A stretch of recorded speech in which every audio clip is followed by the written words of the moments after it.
మార్పు అనేది ప్రతి ఒక్కరిలోనూ తీసుకురావాలి, తెలియాలి. ఈ రోజున ఈ జన్మ అనేది వచ్చినప్పుడు ఈ జన్మించిన రోజు జరుపుకుంటున్నాం. మొట్టమొదటిగా మనం తెలియచేయాల్సింది మన కన్న తల్లిదండ్రులకి పితృరుణం తీర్చుకోవాలి. మాతృదేవో భవ, పితృదేవో భవ. తల్లిదండ్రుల రుణం తీర్చుకోవాలి.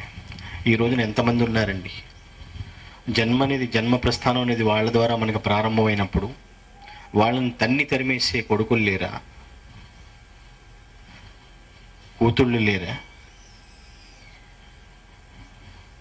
కొంతవరకు అమ్మా నాన్న అనుకుంటూ వాళ్ళ చుట్టూ తిరుగుతూ, ఎప్పుడైతే ఒక యుక్త వయసు వచ్చిన తర్వాత, వివాహం జరిగిన తర్వాత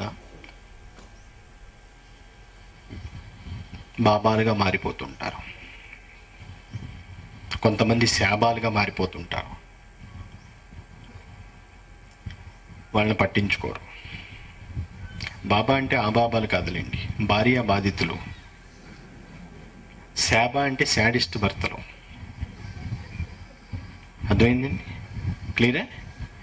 అలా బాబాలుగా ఇలా భార్య బాధితులుగా మారిపోయి శాడిస్ట్ భర్తలుగా వారిని ఒక విధంగా కాదు, ఎన్నో రకాలుగా హింసించి ఆ తల్లిదండ్రులను పట్టించుకున్నటువంటి మహానుభావులు ఎంతోమంది ఉన్నారు